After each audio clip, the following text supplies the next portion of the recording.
One week one lab 4 जून से लेकर 10 जून तक जम्मू कश्मीर में चल रहा है और इसी के मद्देनज़र रखते हुए आज कैनविस, जिसको हम डोगरी में भंग भी कहते हैं और हिंदी में भांग कहते हैं, उसके ऊपर एक रिव्यू मीटिंग CSR IM में रखी गई, जिसकी अध्यक्षता जो है वो son of the soil doctor Jitendra Singh PMO द्वारा की गई।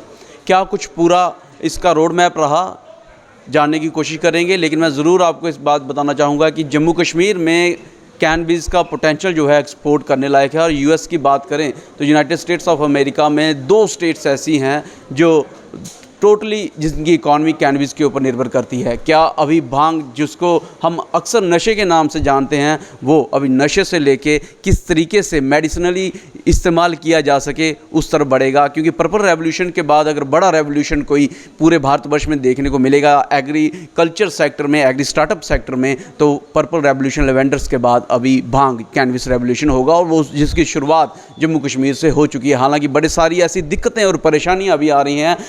एक डाटा के मुताबिक जम्मू कश्मीर की पुलिस की मैं बात करूं तो जैसे ये मैंने कहा कि नशे के लिए जानी जाती है भांग, उसकी खात्मे के लिए लगभग करोड़ों रुपया खर्च किया जाता है। लेकिन क्या अभी इन करोड़ों रुपये को बचाया जाएगा? और भांग जो नशे के लिए जानी जाती है वो मेडिसिनली कैसे इस्तेमाल होगी न्यूरो स्पेशलिस्ट के लिए और इसके साथ साथ कैंसर्स की दवाई के लिए, इन सारी चीज़ों पर चर्चा की गई। क्या कुछ कहते हैं डॉक्टर जितेंद्र सिंह जी और बाकी यहाँ के जो गणमान्य लोग हैं, आइए देखें।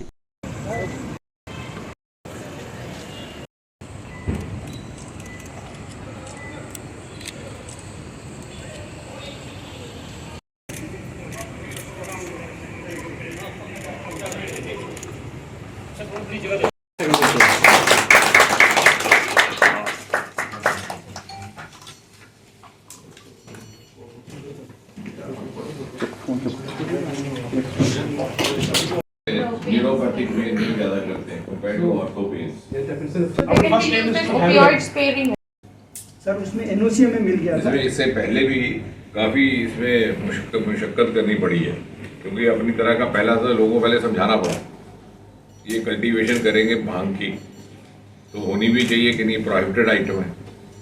तो 10 जगह सेंट्रल गवर्नमेंट में भी, यहाँ पर भी ये समझाना पड़ा कि इसका पर्पज़ कुछ और है, अदरवाइज नॉर्मली अलाउड नहीं होता कि आप खेल में ऐसा लगाएं। तो उसके NOC 3-4 लिए, उसके बाद ये इसका फाइनेंशियल एंगल है। और सर मैं ये बताऊँ कि हमारे लाइसेंस को देखते हुए all over India most of states have already started research और मैन्युफैक्चरिंग भी स्टार्ट कर ली उन्होंने एक स्टेप हमारे से आगे ले लिया। और पहले जब हमने जो सर के इंटरवेंशन से जो लाइसेंस हमें मिला, ऑल ओवर इंडिया हमारे पास क्वायरीज हैं कि आपने किस तरीके से ये लाइसेंस लिया। वो हमने एक पर्सनल लेवल पर, एक फ्रांस की कंपनी थी जो थोड़े से इन टच थे, हमारे ही कोई लड़के आप जैसे, तो वहाँ पे जॉब्स करते थे जाके, तो मेरे साथ इन टच रहते हैं युवा लोग, उन्हीं के थ्रू हमने इनको यहाँ लाया। बाद में पता चला हिंदुस्तान में कि ये इस तरह का काम हो सकता है। सब कह रहे तो अभी सर जो फाइनल इसका जो स्टेटस है इसका फाइल का, वो NOC बनने के बाद, NOC ग्रांट होने के बाद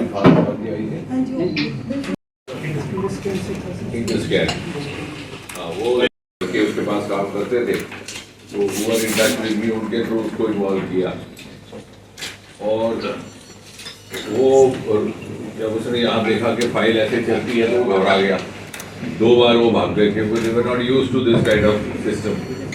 तो हमने सोचा कि ये हो गया, मैं भी थोड़ा फ्री ऑक्यूपाई हो गया। यहाँ पर भी उसने जाकर के गोवा में बात की, गोवा वालों ने बड़ा एंथुसियास्टिक रिस्पॉन्स दिया। फिर हमें पता चला, सो वी नैप्ड हिम अगेन, भाई तो वहाँ नहीं जाना है, यहीं पे करना है। तो इसलिए मैं कह रहा हूँ कि अब एक बार पुश हो जाए and it will be going to be a historic project. Yes sir. Sir, particulars of file handle कर रहे हैं, those with us sir. Sitting with us. थोड़ा ज़बीर साहब बता दें। It's going to be first of its kind for India. जैसे आपका ये आपका अभी लेवेंडर आया, उसी तरह से ये और उस तरह से मिंट, तो बता दें आप।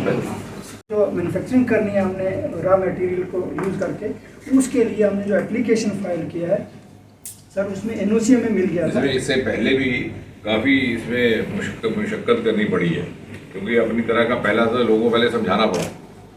ये कल्टीवेशन करेंगे भांग की तो होनी भी चाहिए कि नहीं, प्रोहिबिटेड आइटम है।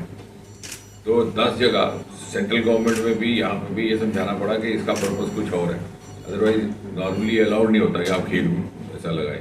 तो उसके NOC 3-4 लिए, उसके बाद ये इसका फाइनेंशियल एंगल है। और इसमें सर मैं ये बताऊं कि हमारे लेसन्स को देखते हुए all over India most of states have already started research और मैन्युफैक्चरिंग भी स्टार्ट कर ली उन्होंने एक स्टेप हमारे से आगे ले लिया। और पहले जब हमने जो सर के इंटरवेंशन से जो लाइसेंस हमें मिला, ऑल ओवर इंडिया हमारे पास क्वारीज हैं कि आपने किस तरीके से ये लाइसेंस लिया। वो हमने एक पर्सनल लेवल पर एक फ्रांस की कंपनी थी जो थोड़े से टच थे, हमारे ही कोई लड़के आप जैसे तो वहाँ पे जॉब्स करते थे जाके, तो मेरे साथ इन टच रहते हैं युवा लोग, उन्हीं के थ्रू हमने इनको यहाँ लाया। बाद में पता चला हिंदुस्तान में कि ये इस तरह का काम हो सकता है। सब कह रहे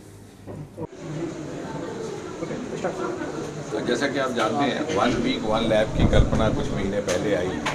तो CSIR council of scientific industrial research के देश भर में 37 इंस्टीट्यूट है जिन्हें 37 लेबॉर्ट्रीज कहा जाता है, और हर एक लेबॉर्ट्री अलग अलग स्पेशलिटी को डेडिकेटेड है। कहीं मेडिसिनल प्लांट्स का काम हो रहा है, कहीं अरोमा का काम हो रहा है, कहीं केमिस्ट्री रिलेटेड, कहीं बायोटेक्नोलॉजी रिलेटेड, कहीं IT, कहीं एरोनॉटिक्स, लेकिन लोगों में इसकी जानकारी नहीं है। और आज के युग में जहाँ के सिनर्जी का समय है, सबको एक साथ मिलकर के इंटेग्रेटेड अप्रोच के साथ स्टेक होल्डर्स को काम करना है, तो ये लगा कि इस चीज़ की आवश्यकता है कि हर लेबॉर्ट्री को, हर इंस्टीट्यूट को, हर संस्थान को अपना अपना जो काम जिसमें वो लगे है उसको शो केस करने का एक अवसर दिया जाए। 1 वीक 1 लैब यानी हर संस्थान एक सप्ताह अपना काम शो केस करेगा देश भर में। और उसी क्रम के चलते उसी श्रृंखला में जम्मू की IIIM जो कि डेडिकेटेड है टू अरोमा प्लांट्स, और जिसने बहुत मील के पत्थर गाड़े हैं, बड़े माइलस्टोन्स हैं, जिनके मिंट का इजाद यहाँ हुआ था, पर्पल रेवोल्यूशन का जन्म यहाँ से हुआ।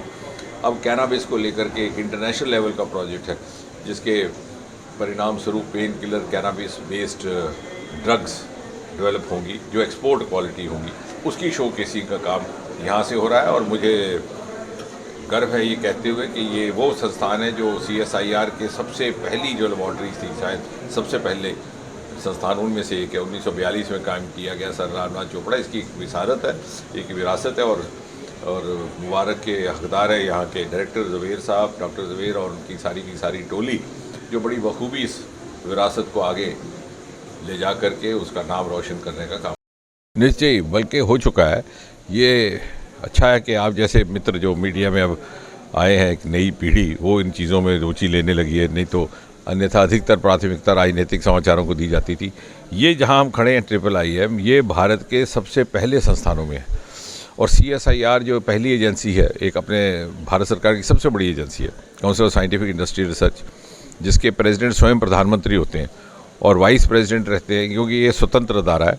वाइस प्रेसिडेंट रहते हैं साइंस टेक्नोलॉजी मंत्री, और पहले वाइस प्रेसिडेंट भी डॉक्टर श्यामा प्रसाद मुखर्जी, जिनका जम्मू के साथ बड़ा गहरा ताल्लुक है क्योंकि वो इंडस्ट्री और साइंस के मिनिस्टर थे, खासकर 2019 के बाद।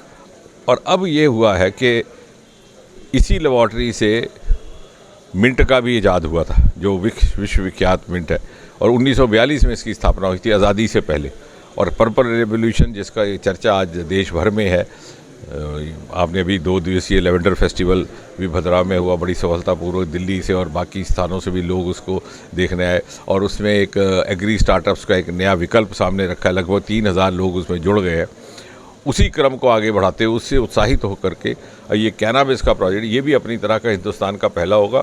पब्लिक प्राइवेट पार्टिसिपेशन के व्यवस्था में ये काम हो रहा है, और इसमें कनाडा की एक कंपनी है जो इसमें सहयोग कर रही है। और काफ़ी दुश्वारियां भी आई आरंभिक समय में, इसके लिए कुछ स्वीकृतियां, कुछ अप्रूवल्स लेने पड़े। जब ये प्रोजेक्ट बहुत जल्दी अब संपन्न होगा तो यहाँ से पेन रिलीविंग की एक बड़ी उम्दा किस्म की दवाई, क्योंकि आमतौर से ये अफीम और गांजा और ये सारे पदार्थ बड़े बदनाम हैं, और इसलिए भी कि यहाँ ड्रग अब्यूज़ बड़ी भारी मात्रा में है, और उसका ये भी कारण कि यहाँ ड्रग की उपज बहुत ज़्यादा होती है इन नशीले पदार्थों में। तो किस तरह से नशीले पदार्थों का सदुपयोग किया जाए औषधि के तौर पर, वो भी एक समाज को एक आगे एक तरह का एक प्रमाण रखने की एक अवसर रहेगा कि हर एडवर्सिटी को वर्च्यू में भी तब्दील किया जा सकता है। सब आप सही कह रहे हैं, लेकिन एक जो बड़ा चैलेंज इस समय जम्मू कश्मीर के समक्ष है, भांग को लेके, कैनबिस को लेके, पुलिस जो है वो लगभग करोड़ों रुपया इसको बर्बाद करने में, ख़त्म करने में लगाती है, और किसान कहीं ना कहीं इनसिक्योर है। तो वो कैसे, इस चीज़ को कैसे सिक्योर? आप बिल्कुल ठीक कह रहे हैं, उसी को लेकर के हमने काफ़ी बैठे, क्योंकि इस बारे में जानकारी कम थी। सरकार के स्तर पर, प्रशासन के स्तर पर भी, कि ये नष्ट करने वाली चीज़ नहीं। हाँ, ये व्यक्ति को नष्ट कर सकती है अगर इसका दुरुपयोग हो, जैसे आप कह रहे हैं। मेडिसिनली अगर यूज इसको मेडिसिनल इस्तेमाल किया जाए तो इसके बहुत लाभ है।